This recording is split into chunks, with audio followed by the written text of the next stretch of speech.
തിരുസഭ വിലമതിക്കുന്ന പ്രധാനപ്പെട്ട ഒരു ഭക്തമുറയാണ് കുരിശിന്റെ വഴി.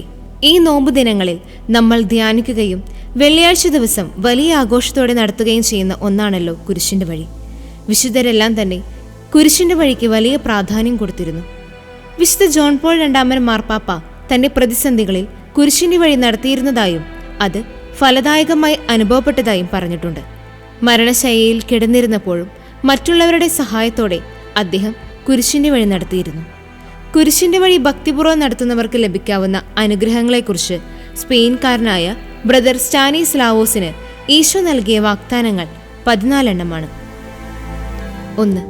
കുരിശിന്റെ വഴി നടത്തിക്കൊണ്ട് വിശ്വാസപൂർവ്വം യാചിക്കുന്ന ഏതൊരു അനുഗ്രഹവും ഞാൻ നിങ്ങൾക്ക് നൽകും. 2. കൂടെ കൂടെ കുരിശിന്റെ വഴി നടത്തുന്നവർക്ക് നിത്യരക്ഷ നൽകും. 3. ഞാൻ എപ്പോഴും അവരുടെ കൂടെ ഉണ്ടായിരിക്കുകയും മരണസമയത്ത് പ്രത്യേകമായി സഹായിക്കുകയും ചെയ്യും. 4. ഒരു വ്യക്തിയുടെ പാപം എത്ര അധികമായിരുന്നാലും കുരിശിന്റെ വഴി ചൊല്ലി പ്രാർത്ഥിക്കുന്നതിലൂടെ അവർക്ക് കരുണ ലഭിക്കും. മാരക പാപങ്ങൾ ഉണ്ടെങ്കിൽ കുമ്പസാരം നടത്തേണ്ടതാണ്. 5. കുരിശിന്റെ വഴി നിരന്തരം നടത്തുന്നവർക്ക് സ്വർഗത്തിൽ പ്രത്യേക മഹത്വമുണ്ടായിരിക്കും. 6.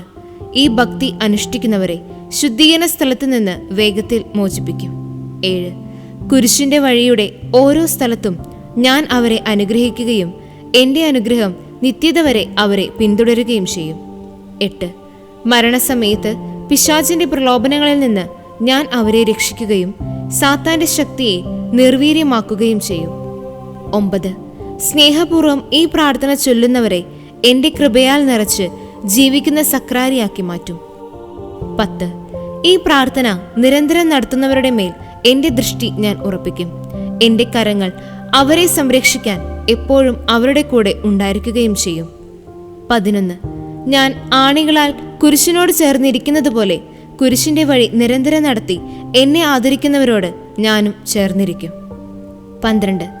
എന്നിൽ നിന്ന് അകന്നു പോകാൻ ഇടയാകാതിരിക്കാനും യാതൊരു മാരക പാപവും ചെയ്യാതിരിക്കുവാനുമുള്ള കൃപ ഞാൻ അവർക്ക് കൊടുക്കും. 13. മരണനേരത്ത് എൻ്റെ സാന്നിധ്യത്താൽ ഞാൻ അവരെ ആശ്വസിപ്പിക്കുകയും അവരെ സ്വർഗത്തിലേക്ക് കൂട്ടിക്കൊണ്ടു പോവുകയും ചെയ്യും. മരണം അവർക്ക് മാധുര്യമേറിയ ഒരു അനുഭവമായിരിക്കും. 14. അവരുടെ ആവശ്യ സമയത്ത് എൻ്റെ ആത്മാവ് സംരക്ഷണം നൽകുന്ന ഒരു കവചവും സഹായവുമായിരിക്കും. കുരിശിന്റെ വഴി ചൊല്ലി 14 സ്ഥലങ്ങൾ ധ്യാനിച്ച് പിന്നിടുമ്പോൾ ഈ വാഗ്ദാനങ്ങൾ നമുക്ക് അനുസ്മരിക്കാം. ഈ നോമ്പുകാലം കൂടുതൽ ഭക്തിയോടും വിശുദ്ധിയോടും പൂർത്തീകരിക്കാൻ നമുക്ക് സാധിക്കട്ടെ.